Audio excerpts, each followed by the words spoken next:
안녕하세요. 얼마 전까지 눈뜬 장님이었던 40대 초반 남자입니다. 설마 나한테 이런 일이 생기겠어? 하는 마음으로 살다가 막상 그런 기야말 일이 제게 일어나고 나니 마치 큰 교통사고를 당한 듯 충격이 오래 가더군요. 그래서 마음이나마 정리해 볼 겸 이렇게 사연을 보냅니다. 저는 반도체 회사를 다니는 평범한 직원으로 조금 특이점이 있다면 출장이 잦다는 거였습니다. 출장지는 주로 중국이나 베트남 등 멀지 않은 아시아권 나라들이었죠. 짧게는 며칠, 길면 몇 달을 타국에 나가 있어 딸과 아내 둘만 집에 남겨두는 일이 잦았습니다. 아내에겐 제 일이 오히려 독이 되었던 것 같더군요. 거의 모든 시간 혼자서 독박 육아를 하다 보니 아이를 낳은 후 얼마 되지 않아 우울증이 찾아온 것이죠. 아내분께선 외향적이고 여자인 자신으로서의 정체성이 강하신 분입니다. 출산 후 집에서 육아만 하는 자신의 삶이 망가져가고 있다고 여기고 있어요. 아내분 같은 여성은 집에만 있으면 우울증이 더 악화될 가능성이 큽니다. 남편분께서 아내분을 많이 도와주셔야 합니다. 2살배기 소연이를 옆에 방치해둔 채 하루 종일 멍하니 창밖만 바라보는 아내를 보다 못한 제가 정신건강의학과 병원에 데려갔을 때 의사가 저를 따로 불러 넌지시한 말이었습니다. 저는 그날 집으로 돌아와 아내와 많은 대화를 나누었죠. 아내는 소연이를 낳기 전처럼 밖으로 일을 다니고 싶다고 이야기했습니다. 저는 고민 끝에 아내와 맞벌이를 하기로 결정을 했어요. 그리고 아직 어린 소연이를 차로 20분 거리에서 혼자 사시던 저희 어머니에게 부탁드리기로 했고요. 어머니는 10여 년 전 아버지가 암으로 돌아가신 이후 쭉 혼자 지내고 계셨거든요.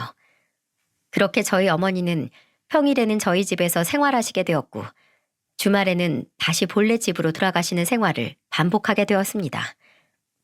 처음엔 어머니에게 월에 200만 원씩 보내드렸어요. 하지만 어머니는 도로 절반인 100만 원씩을 매번 돌려보내시더군요. 어머니, 왜 자꾸 돈을 절반이나 다시 돌려보내세요? 가뜩이나 더 못 드려서 죄송한 마당인데 제발 그러지 마세요. 예, 내가 돈이 없어서 소연이를 봐주는 줄 아니? 친정이 먼 우리 며느리 성에 나라도 친엄마처럼 돕고 싶어서 그런다. 그래도 오며 가며 차비랑 내가 알아서 소연이 간식거리 정도는 사야 하니 절반은 받는 거야. 괜히 네 엄마 돈 때문에 아들 집안일 봐주는 시사내미 만들지 말거라. 오히려 저렇게 말씀해 주시는 어머니에게 저는 반드시 나중에 곱절로 잘하겠다고 다짐 또 다짐을 했죠. 한편 소연이를 낳기 전 일하던 백화점 명품 매장에 다시 취업한 아내는 점차 본래의 생기를 되찾아갔습니다. 몇 번 아내가 일하는 곳에 놀러 갈 겸 찾아간 적이 있었는데 백화점 직원들 중 그 누구보다도 상냥하고 친절한 미소로 손님들을 응대하고 있더군요. 집에만 있던 때와는 다르게 아내는 정말 반짝반짝 빛이 났습니다. 그리고 우리 딸 소연이 또한 무탈하고 밝게 무럭무럭 자라주었죠.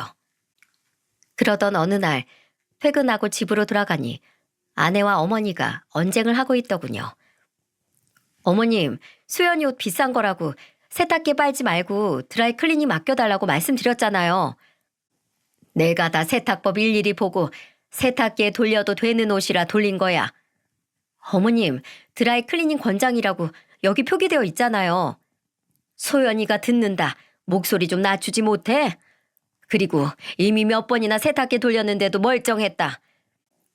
평소에 이 옷이 세탁기에 돌아가는지 세탁소에 맡긴 건지 관심도 없던 애가 살림에 대해 나보다 더 잘 안다는 거니?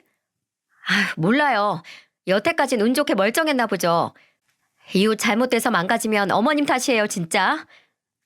현관을 들어서며 무슨 일인가 싶어 조용히 귀를 기울여 봤더니 글쎄 아내의 말투가 도가 지나친 게 아니겠어요?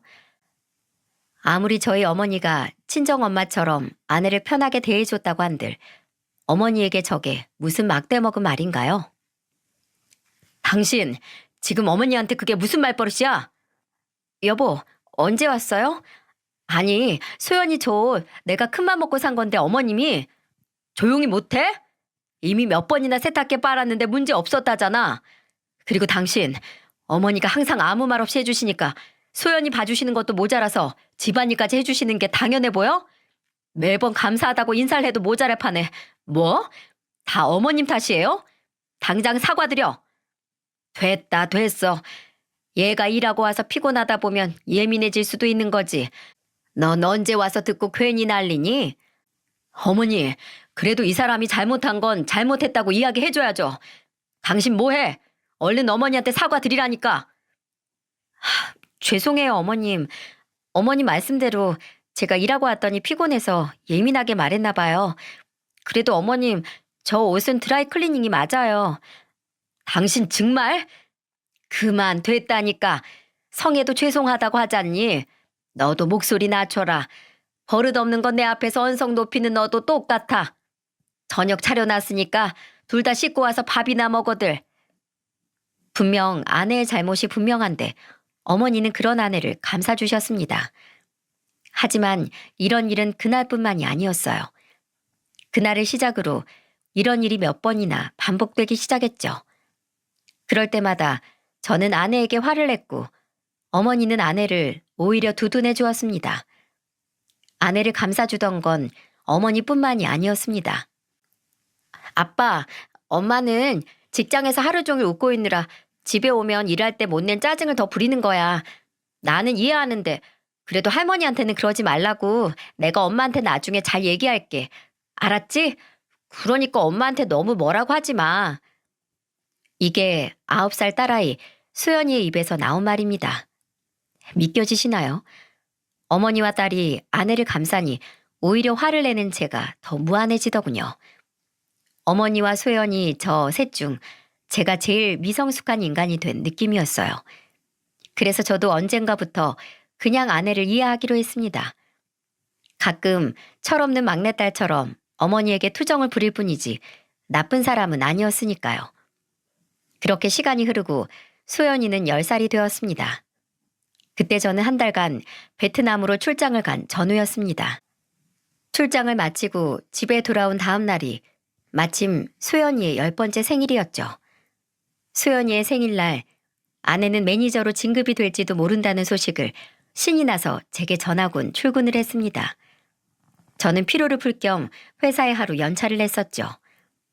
오랜만에 늦잠을 잔 저는 오후에 늦지막이 일어나 하교하는 소연이를 데리러 갔습니다. 전날엔 너무 늦은 밤에 귀국을 한 터라 잠든 소연이 얼굴밖에 보지 못했거든요.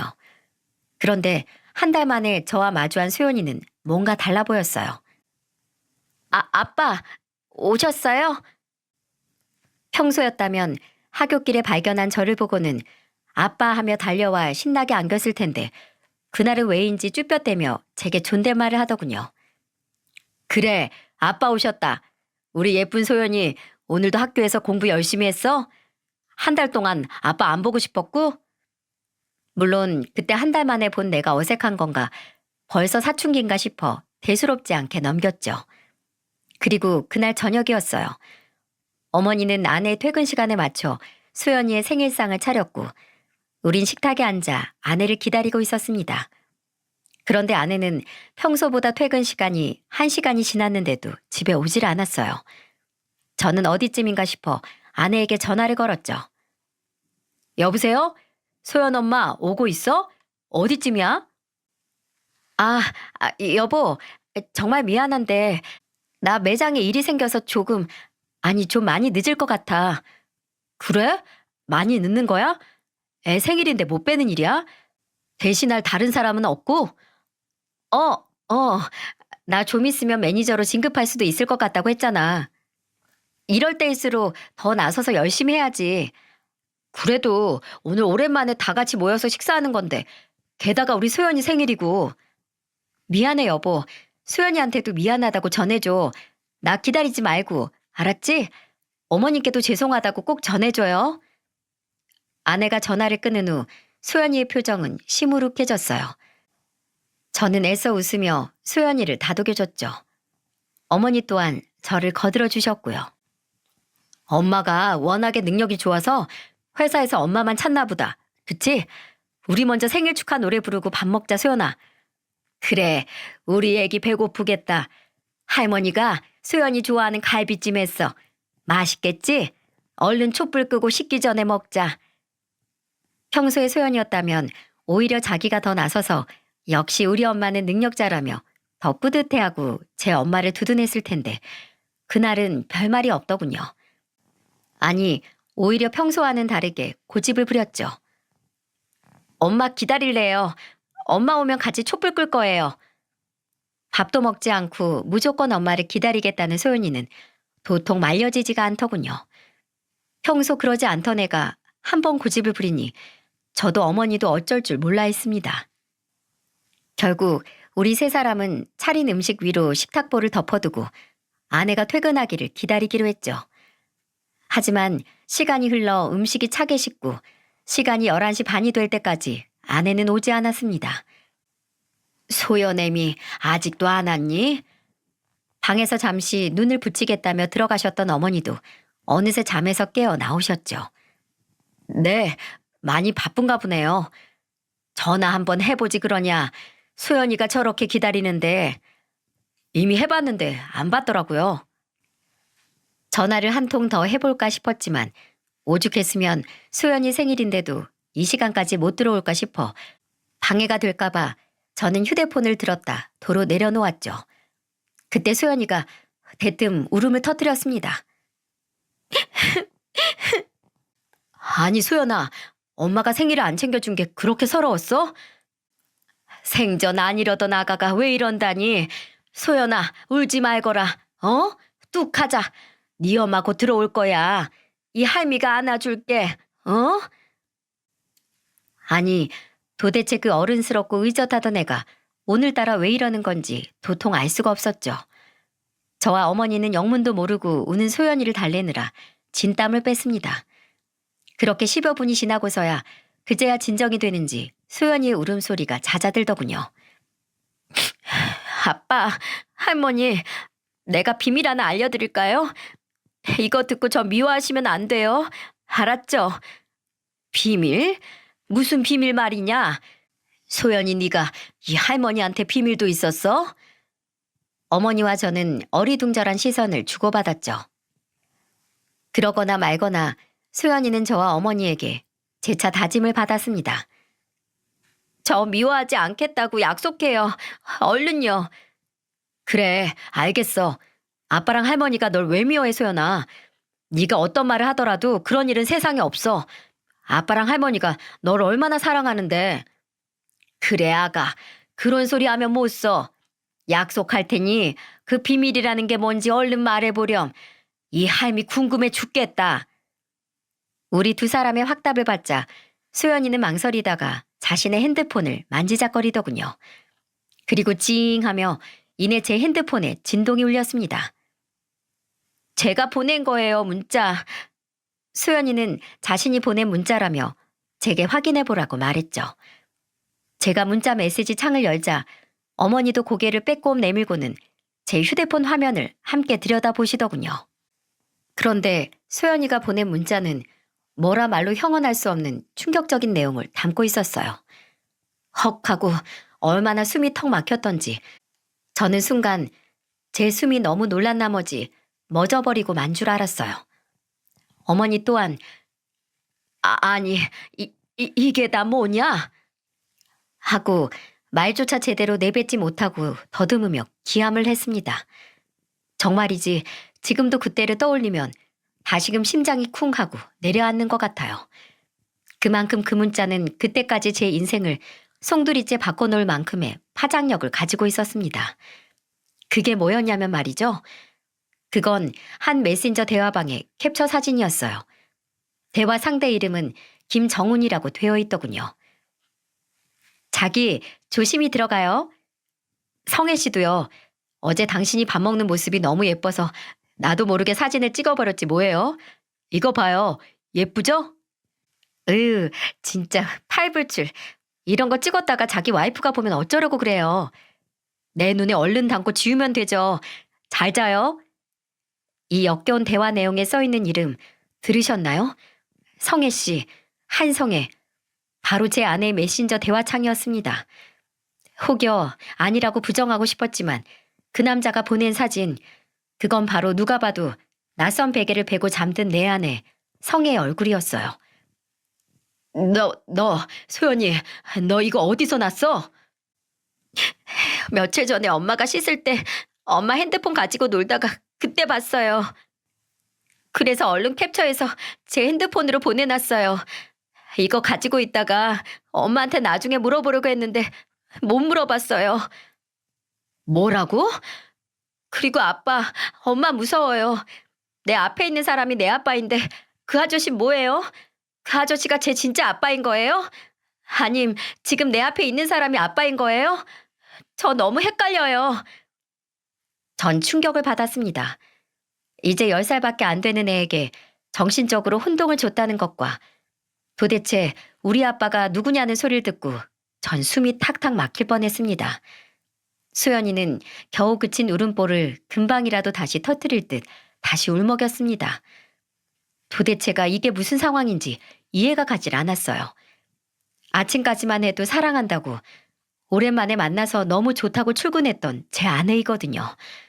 무려 10년 넘게 살을 맞대고 산 누구보다 믿었고 그리고 누구보다 서로 사랑한다고 믿었던 제 아내였는데 말이죠. 어머니도 꽤나 큰 충격을 받으셨습니다. 이게 다 무슨 일이냐? 아이고, 부처님, 아버지. 어머니 또한 이 상황을 받아들이기 힘드신 듯 중얼중얼 하시더니 아예 바닥에 주저앉아 버리셨어요. 그럴 만도 했죠. 어머니는 아내를 정말 친딸처럼 대하고 아끼셨으니까요. 소연이는 그런 저와 어머니를 보며 더욱 겁에 질린 듯 속사포처럼 질문을 내뱉기 시작했어요. 아빠, 할머니, 당신은 부부끼리 하는 말이라고 그랬잖아요. 그래서 엄마랑 아빠랑 여보, 당신 하는 거라고. 근데 엄마랑 이 아저씨는 왜 당신 해요? 아빠, 나 진짜 아빠 딸 아니면 어떡해요? 이 아저씨가 제 아빠면 어쩌죠? 엄마가 이 아저씨한테 사랑한다고 하잖아요. 아빠, 할머니, 저 버리실 거 아니죠? 제가 진짜 아빠 딸이 아니어도 저 버리고 어디 갈 거 아니죠? 할머니, 나 계속 할머니 손녀 해도 되는 거죠? 거의 울부짖음에 가까운 소연이의 말을 들으니 그제야 잠시 나갔던 제 정신이 도로 돌아오더군요. 지금 제일 큰 상처를 받은 사람은 저와 어머니가 아니었던 겁니다. 바로 내 눈에 넣어도 절대 아프지 않을 것 같은 세상에서 제일 사랑하는 내 딸 소연이었던 거예요. 나이에 비해 어른스럽고 조숙했다고 하지만 소연이는 아직 10살짜리 어린애였습니다. 어른들의 말을 곧이곧대로 믿을 수 있는 순수한 아이였죠. 소연이는 아내와 상간남의 메신저 내용을 보고는 상간남이 자신의 친아버지가 아닐까 싶어 혼자 마음을 졸였던 거였어요. 저는 그날 낮 저에게 쭈뼛대며 어색한 존댓말을 쓰던 소연이를 떠올렸어요. 가슴이 미어졌습니다. 그런 것도 모르고 대수롭지 않게 넘겼던 제 자신이 정말이지 너무 미웠어요. 어머니 또한 뒤늦게 정신을 차리고 흥분한 소연이를 꽉 안아주셨습니다. 그리고는 결국엔 다시 울음을 터뜨린 소연이의 뒷머리를 계속해서 쓰다듬어 주셨죠. 아이고 내 새끼, 우리 강아지. 그동안 혼자서 얼마나 마음고생이 많았을까. 아이고 이 딱한 거, 이 할미한테라도 말을 하지. 누구한테 말하지도 못하고 이 착한 것이 얼마나 속으로 끙끙 앓았겠어. 할머니, 울지 마라, 울지 마. 왜 네가 내 손녀가 아니야? 네가 태어났을 때부터 네 애비를 꼭 빼닮았다고 내가 얼마나 좋아했는데. 정말요? 저 정말 할머니 손녀 맞아요? 저 정말로 아빠 딸 맞아요? 그럼 말해 뭐해. 너는 누가 뭐래도 네 아빠 박용현이 박씨 가문 핏줄이야. 누가 아니라고 하거든 이 할미한테 데려와라. 내가 아주 그냥 요절을 내버릴 테니까. 그러니까 우리 아가 울지 말어. 어? 네가 우니까 이 할미도 눈물이 난다 이 녀석아. 다행히 어머니의 말씀처럼 소연이는 정말로 제 딸이 맞았습니다. 친자 검사 따위에 쓸데없는 확인도 필요 없었어요. 왜냐고요? 소연이는 그저 옆을 지나치는 생판 모르는 사람이 봐도 제 딸이구나 할 만큼 저와 붕어빵이었거든요. 눈썹과 눈의 모양, 두툼한 콧볼, 살짝 말려 올라간 입술 끝까지 어느 한 군데도 저를 닮지 않은 데가 없었죠. 수연이의 말에 속이 많이 상하셨는지 결국 어머니도 함께 눈물을 보이시더군요. 그 모습을 보니 제 안에선 이제 분노가 치밀어 오르기 시작했어요. 이년이 감히 내 딸을 세상 어디 이렇게 착한 애가 있다고 이런 천사 같은 소연이를 울려? 이렇게 어린애 가슴에 큰 생채길래? 감히 더럽게 바람을 펴서 내 딸 눈에 눈물이 나게 만들어? 참 웃기죠. 그동안 신경조차 쓰지 않았던 아내의 행적들이 아내의 바람을 알게 되자 그제야 의심이 되더군요. 브랜드에서 자체 연수를 시킨답시고 너무 자주 열린 워크샵, 그에 따른 아내의 잦은 외박, 일을 한다며 평소 연락 두절이 되는 건 예사고 계속해서 늦어지는 귀가 시간과 제가 출장을 갔을 땐 더욱 잦아지는 매장 직원들과의 회식까지. 최근 들어서는 원래도 그랬지만 평소보다 더 화려하게 꾸미고 사들이는 옷까지도 다양해졌었죠. 우리의 생활비는 뻔한데 어디선가 자꾸 사오는 명품 브랜드의 옷가지들도 다 어디서 났나 했더니 다 그놈의 빌어먹을 상간남이 사줬겠구나 싶었습니다. 의심은 곧 확신으로 바뀌었죠. 저는 그날 밤 놀란 어머니와 소연이의 짐을 간단하게 싸서 어머니의 집으로 태워다 주었습니다. 어머니, 당분간만 이 집에서 소연이랑 지내주세요. 소연이 학교에는 제가 말해놓을 테니 당분간 학교에 보내지 말고 어머니 집에서 소연이를 좀 돌봐주세요. 오래 걸리지 않게 할게요. 그거야 상관없다만 어쩌려고 그러니? 우리 소연이 눈에 눈물 나게 했으면 자기 눈엔 피눈물이 나게 해야죠. 아이고, 이게 웬 난린지. 나도 정신이 없어 뭐라고 말을 못하겠다. 일단 얼른 돌아가거라. 나는 소연이 좀 달래서 재워야겠다. 그렇게 어머니와 소연이를 들여보내고 저는 다시 집으로 돌아왔습니다. 집으로 돌아오니 그새 아내가 귀가해 씻고 욕실에서 나오고 있더군요. 어머님하고 소연이는? 식탁에 음식들 다 그대로 있던데? 아내는 태연하게 머리에 물기를 젖은 수건으로 닦으며 제게 물었어요. 저는 그날도 분명 아내가 그놈과 함께 있다 왔을 거라고 확신했어요. 한번 의심을 하기 시작하니 보이지 않던 것이 보인다고. 아내에게선 샴푸향과 동시에 아주 미약하게 술 냄새가 났거든요. 평소 아내를 철석같이 믿고 있던 저라면 절대 눈치채지 못했을 만큼 아주 미약하게요. 저는 딸의 생일마저 참지 못하고 짐승처럼 제 감정만 앞세워 그놈과 사랑 노름을 하다 들어온 아내가 역겨웠습니다. 그리고 사진 속 낯선 베개를 베고 자고 있던 아내의 얼굴을 떠올리니 구역질이 밀려오더군요. 참자, 지금은 참아야 해. 저는 치밀어 오르는 역겨움을 애써 삼키며 아무 일도 없었다는 듯 대답했죠. 어차피 이번 주말 내내 당신 일하잖아. 나도 이번 출장은 너무 고돼서 어머니한테 이번 주말만 수연이 좀 어머니 댁에서 봐달라고 부탁해놨어. 집에서 아무것도 안 하고 푹 좀 쉬려고. 음식은 덜어가서 어머니 집에서 먹었어. 식탁의 음식들은 내가 내일 치울게. 그래? 케이크도 그대로 있던데? 어머니가 케이크를 또 사놓으셔서 그걸로 축하 파티 했어. 저건 다음에 먹으면 되지 뭐. 그랬구나. 아무튼 웬일이야? 당신 정말로 힘들었나 보네. 평소엔 소연이랑 노는 게 휴식이라고 쉬는 날에 절대 안 떨어져 있으려고 하더니 어디 사랑하는 우리 남편 얼굴 좀 보자. 주름이 얼마나 늘었나? 다른 놈과 놀아나고 집에 돌아와서 제게 사랑을 속삭이는 모습이라니 참으로 가증스럽더군요. 저는 일찍 누워 잠든 척을 했고 다음 날 아내가 출근하자마자 미리 알아둔 흥신소에 연락해 아내와 상간남에 대해 샅샅이 조사해달라는 의뢰를 맡겼습니다. 그리고 아내는 그 주에도 회사 워크숍이 있다며 뻔뻔하게도 2박 3일 동안 집을 비우더군요. 수연이가 어머니 집에 왜 갔는지는 제게 물어보지도 않고요. 그리고 얼마 지나지 않아 흥신소에서 연락이 왔습니다. 흥신소 직원들이 제게 건네준 자료를 넘기다 보니 아주 기가 차더군요. 상간남은 아내와 나눈 메신저 대화에서도 나와 있었듯 멀쩡한 가정이 있는 유부남이었어요. 골프 용품점을 운영한다는 그놈은 아내가 일하는 명품 매장의 VIP 손님으로 8개월 전 아내와 처음으로 바람을 피기 시작했답니다. 아내의 상간남이란 그놈, 아주 한심한 놈이더군요. 제 손으로 이룬 건 하나도 없고 조금 반반한 얼굴로 꼬신 와이프의 돈을 가지고 가게도 차리고 실컷 불륜도 저지르며 되는 대로 사는 그런 천하의 망난이었어요. 처가의 돈을 펑펑 쓰며 자기 와이프에겐 영업을 하러 골프 라운딩을 다녀야 한다고 둘러댄 채 그동안 제 아내와 이곳저곳 놀러 다녔던 겁니다. 만날 거면 제대로 된 놈이나 만날 것이지 싶은 마음이 들었다가 그건 아주 잠시뿐이었어요.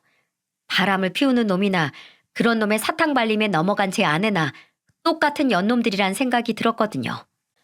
저는 흥신소 직원이 알아낸 그놈의 와이프에게 그날 바로 전화를 걸었어요. 여보세요? 안녕하세요. 안효진 씨 되시죠? 그런데요, 누구세요? 단도직입적으로 말씀드리겠습니다. 저 당신 남편 김정훈 씨와 바람 피우고 있는 한성애 씨 남편 되는 사람입니다. 뭐라고요? 누가 바람을 펴요? 댁 남편분과 제 아내가 8개월 동안 바람을 피우고 있었습니다. 안효진 씨 댁에서 차려주신 그 골프 용품점에서 번 돈, 그리고 안효진 씨가 만들어준 신용카드로 제 아내에게 명품 옷이니 가방이니 펑펑 사다 바쳤더군요. 김정훈 씨, 요즘 들어 영업한답시고 라운딩 자주 나가지 않던가요? 제 아내는 그렇게 회사 워크샵, 회사 모임에서 가는 여행이 많아지더군요. 안효진 씨, 남편분에게 농락당하고 계신 거예요. 저처럼요. 지금 당신이 무슨 말 하고 있는지는 알아요? 지금 하는 말 전부 다 책임질 수 있어요? 증거들은 다 가지고 얘기하고 있는 거예요? 증거라면 얼마든지 가지고 있어요. 원하시면 만나서 전부 보여드릴 수 있습니다. 일단 만나서 얘기하시죠. 크게 놀란 그놈의 와이프는 곧장 제게 만나자고 이야기했어요. 그리고 근처 카페에서 만난 그녀는 제가 보여준 모든 증거들을 보자마자 부들거리며 손을 떨기 시작했죠. 그녀의 입에선 분노에 찬 목소리가 흘러나왔습니다. 지금 이 둘 서울 호텔에서 희희낙낙거리고 있다고 했죠? 네, 서울 5성급 호텔에서 신나게 호캉스를 하고 있다고 하더군요. 오늘 저녁 호텔 레스토랑 예약자 명단에도 김정훈 씨 이름이 있었어요. 앞장서요. 가죠. 지금 바로요? 네, 바로요. 당장 가요. 제가 아주 가서 개박살을 내버릴 테니까. 이를 부득부득하는 그 여자를 보니 제가 다 오금이 저리더군요. 우린 그 여자의 차를 타고 호텔 레스토랑으로 향했습니다. 레스토랑 안으로 들어가니 두 년놈들은 우리에게 불륜 사실이 발각될 줄은 꿈에도 모르고 신나게 스테이크를 썰고 있더군요. 와인도 한 잔씩 하면서요. 아내의 옆자리에 가지런히 놓인 가방을 보니 눈이 참 뒤집히더군요. 그놈이 사준 가방들도 많을 텐데 하필 그날 아내 옆에 있던 가방은 작년 결혼기념일 제가 사준 명품백이었습니다. 제가 피땀 흘려 사준 그 가방을 들고 다른 놈과 바람을 피러 호텔에 온 거예요. 제가 그녀에게 달려들려던 순간이었습니다. 촥! 아이씨, 뭐야? 누가, 여보! 그놈의 와이프가 저보다 먼저 발걸음을 멈추지도 않고 성큼성큼 테이블로 다가가 그놈 옆에 있던 와인잔의 와인을 그놈 얼굴에 부어버린 겁니다. 욕짓거리를 내뱉으려다 제 와이프의 얼굴을 본 그놈의 얼굴은 사색이 되었죠. 그리고 그놈의 맞은편에 앉아 가증스럽게 수줍은 미소를 걸치고 있던 제 아내 또한 저를 발견하고는 그 자리에 굳어버렸습니다. 여보, 소연 아빠, 여긴 어떻게... 저는 싸늘하게 아내를 내려다봤죠. 이리저리 눈알을 굴리며 빠져나갈 궁리를 하고 있는 아내를요. 여보, 효진아, 잠깐만 이것 좀 놔봐. 내가 잘못했어. 이 주제도 모르는 놈이 누구 덕에 호의호식하고 사는 줄도 모르고 바람을 펴? 그것도 2년 한 명도 아닌 여러 년이랑? 놓긴 몰라. 넌 이 명줄이나 오늘 영원히 놓을 줄 알아, 이 버러지 같은 놈아. 그리고 저와 아내의 옆에선 이미 난장판이 벌어지고 있었어요. 그놈의 와이프는 보통이 아닌 여자였어요. 어디에서 그런 힘이 나오는지 한 손으로 그놈의 머리채를 쥐고 우악스럽게 흔들고 있더군요. 그놈은 이러지도 못하고 저러지도 못하고 나아봐만 되풀이하며 악을 써대고 있었죠. 레스토랑 안 사람들의 이목이 우리에게로 집중되기 시작했고 아내는 창피한지 가방으로 자신의 얼굴을 가리더군요. 그리고는 제게 여보, 나가자. 나가서 얘기하자. 라며 속삭였습니다. 저는 저를 붙잡은 아내의 손을 탁 쳐냈죠. 그리고 아내의 얼굴을 가린 가방을 빼앗아 지퍼를 열고 소지품을 바닥으로 모조리 쏟아내버렸어요. 여보, 뭐 하는 거야? 이거 내가 사준 가방이잖아. 그것도 결혼 기념일 선물로. 내가 준 가방을 들고 그것도 호텔로 바람을 피우러 와? 당신 가지고 있는 거, 걸치고 있는 거, 그리고 내 집에 있는 모든 것들 하나도 빠짐없이 나한테 주고 몸만 나가야 할 거야. 내가 그렇게 만들 거거든. 마음 같아선 당신 몸도 성치 않게 내보내고 싶은데 그래도 내가 당신, 소연이 엄마라서 그거 하나 때문에 참는 거야. 저는 그 말을 마치고 한참 난리가 난 상간남과 그놈의 와이프, 그리고 아내를 뒤로하고 레스토랑을 빠져나오려고 했습니다. 그때 아내가 다급하게 제 팔을 붙잡았어요. 그리고 제게 애원을 하기 시작했죠. 여보, 내가 잘못했어. 미안해. 나 한 번만 봐줘. 내가 이렇게 싹싹 빌게. 저 사람이랑 만난 지 얼마 안 됐어. 정말이야. 그냥 밥만 몇 번 먹었어. 우리 매장 VIP 손님이라 집에 가서 이야기하자. 우리 소연이를 봐서라도 내 얘기 한 번만 들어줘. 아내 입에서 소연이의 이름이 흘러나온 그 순간 정말 참을 수가 없더군요. 저는 손을 올려 아내, 그년의 따귀를 날려버렸습니다. 얼마나 소리가 컸던지 짝 소리가 레스토랑 전체를 울리더군요. 제게 처음으로 맞은 아내는 두 손으로 뺨을 부여잡고 충격받은 눈으로 저를 바라봤습니다. 야, 한성애. 넌 내가 요절을 내고 싶은 거 간신히 참고 있는 거야. 알아? 너희들이 8개월 동안 붙어먹은 거 나 다 알고 왔어. 네가 어디서 감히 우리 소연이를 입에 올려. 소연이는 진지가 알고 있었어. 미년이 바람 피우는 거. 소연이가 울면서 나랑 어머니한테 자기가 내 딸이 맞냐고 묻더라. 제발 자기 버리지 말아달래 울면서. 그게 어린애 입에서 나올 말이야? 남자의 눈이 뒤집힌 니년 때문에 우리 소연이가 평생 지워지지 않을 상처를 받았다고. 알아? 소연이 이름 또 그 더러운 입에 올려봐. 그땐 그 입을 찢어버릴 테니까. 저는 그 말을 끝으로 아직까지 신나게 상간남의 머리채를 휘어잡고 있는 그놈의 와이프에게 눈짓으로 인사를 한 채 레스토랑을 나왔습니다. 제게 마찬가지로 눈인사를 한 그놈 와이프의 목소리가 제 뒤통수에 쩌렁쩌렁하게 울리더군요.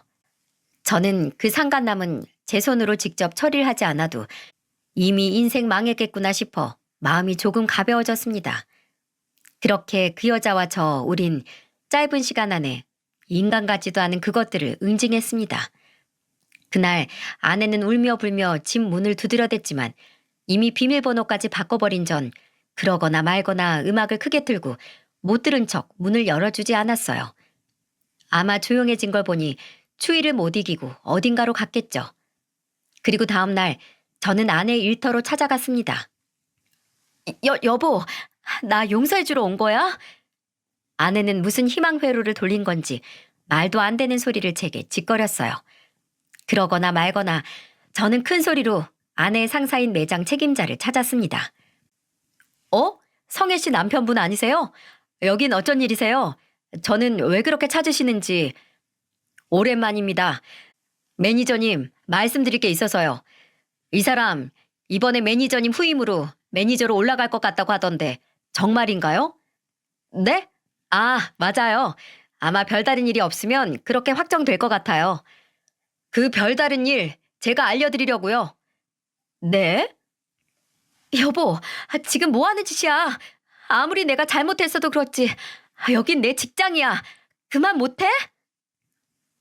제가 무슨 이야기를 할지 눈치챈 듯 아내는 다급하게 저를 만류했습니다. 어떻게든 저를 억지로 끌어내려고 했죠.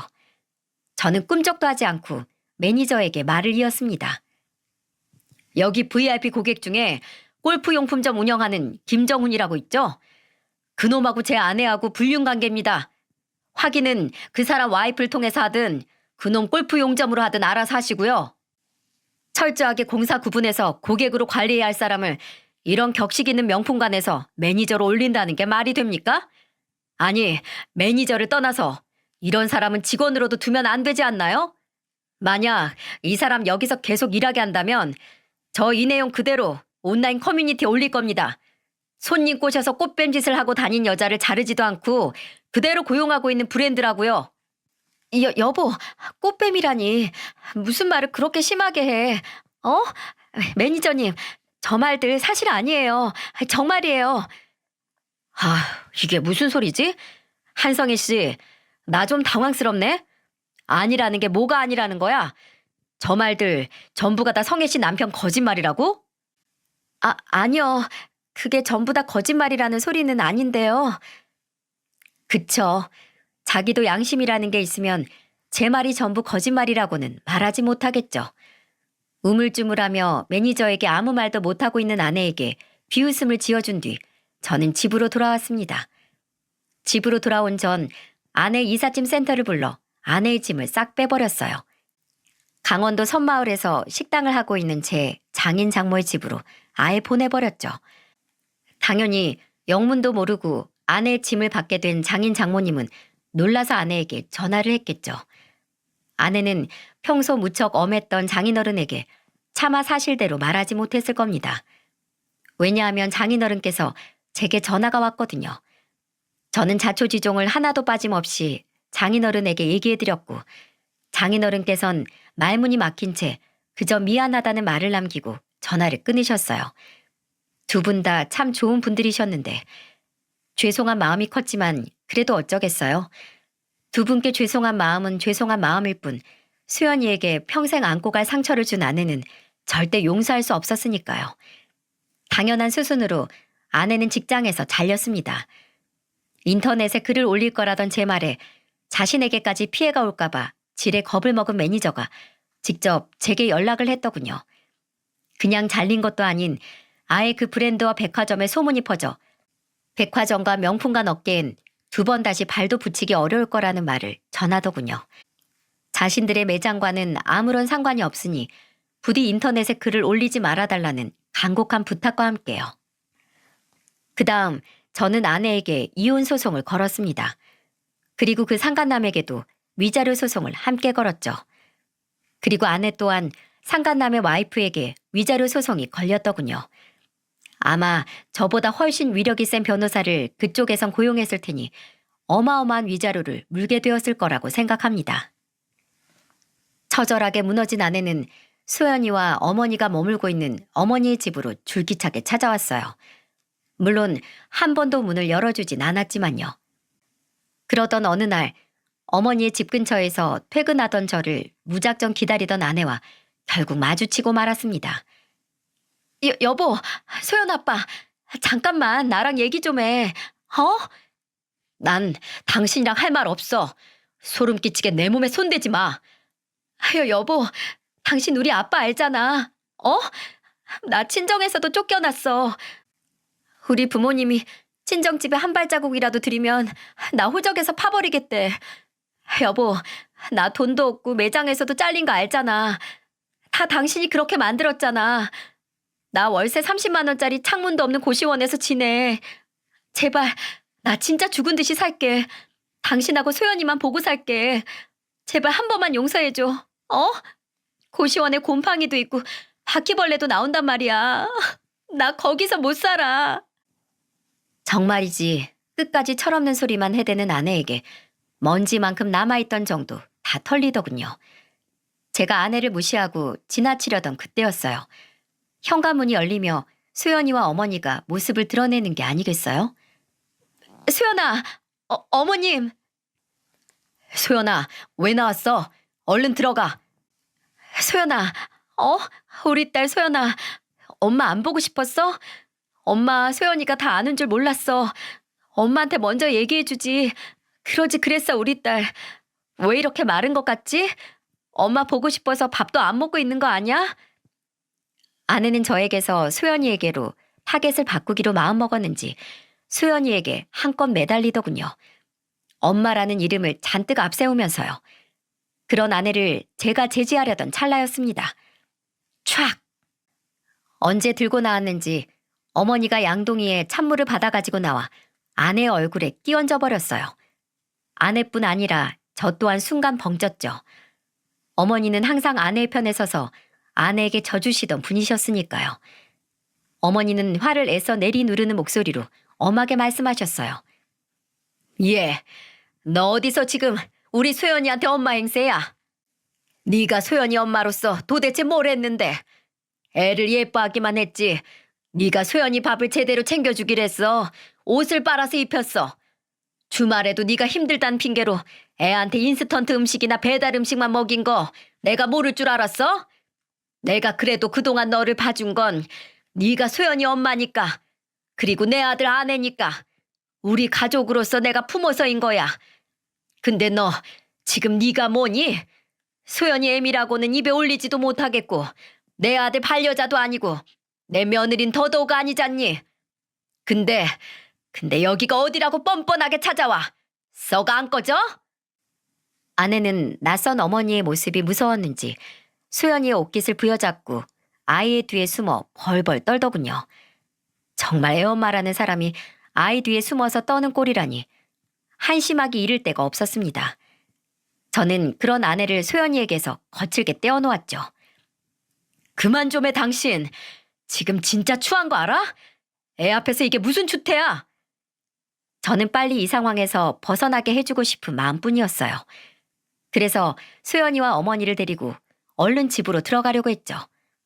그때 소연이가 저를 붙잡고 고개를 도리도리 내저었습니다. 그리고 제 엄마 앞으로 가서 글쎄 이렇게 말을 하더군요. 엄마, 나 엄마 하나도 안 보고 싶었어. 어차피 엄마 평소에도 집에 잘 없었잖아. 오히려 맨날 출장 다니던 아빠가 쉬는 날 내 옆에 더 많이 있어줬는걸? 나 평소처럼 할머니랑 아빠랑 잘 지내고 있어서 밥 잘 못 먹을 일도 없었어. 오히려 나 엄마를 생각하면 화가 나는걸? 나한테 상처를 준 건 용서할 수 있지만 할머니랑 아빠한테까지 상처 준 엄마는 용서할 수 없어. 그래서 엄마 있지?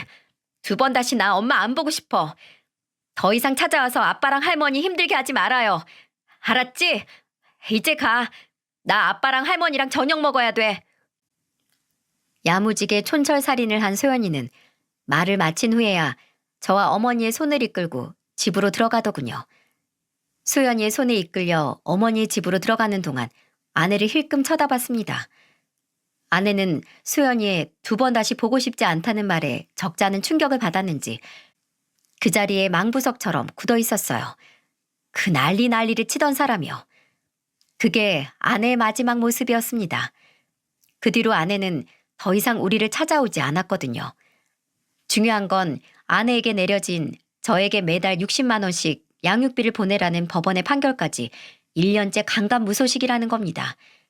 2손 2발 멀쩡한 사람이 아르바이트 하나 구하지 못한 것도 아닐 텐데요. 그래도 여유가 생기면 보내기 시작하겠지 싶어 마지막 남은 정으로 1년 동안 기다려줬건만 아직도 아무런 소식이 없네요. 그래서 저는 결국 아내에게 양육비 청구 소송을 다시 걸 작정입니다. 그까지 돈 60만 원 있어도 그만 없어도 그만이지만 괘씸해서 그대로 두기 싫더군요. 딸과 저를 배신한 대가 지구 끝까지 쫓아가서 청구할 생각입니다. 여기까지가 최근까지 제게 일어났던 일들입니다. 글로 이렇게 담담히 정리를 했지만 사실 이 모든 일을 겪어오며 참 마음이 힘들었어요. 어찌됐든 제가 오랫동안 부부로 살아왔던 사람이고 살을 부대끼며 살았고 제 아이의 엄마였으니까요. 얼마 전 읽던 책에서 한 스페인 속담 하나를 읽었습니다. 항상 맑으면 사막이 된다. 비가 내리고 바람이 불어야만 비옥한 땅이 된다. 라는 말이었죠. 제 인생에 이런 거센 폭풍과 비바람이 불었으니 제 인생 또한 전보다는 더 단단하고 비옥해졌을 거라고 저는 믿기로 했습니다. 왜 그런 말도 있잖아요. 사람을 강하게 만드는 것은 고난이 아니라 다시 일어서는 것이라고요. 저는 어떠한 풍파와 고난이 닥친다 하더라도 우리 딸 소연이를 지켜줄 겁니다. 왜냐고요? 아빠니까요. 제 사연을 들어주신 여러분의 인생에도 많은 풍파와 희노애락이 있으셨을 겁니다. 하지만 저처럼 여러분이 걸어온 길들 또한 여러분의 인생을 더욱 단단하고 비옥하게 만드는 길이었을 거라고 모두 믿고 힘을 내서 살아가셨으면 좋겠습니다. 저의 긴 사연 들어주셔서 정말 감사드립니다.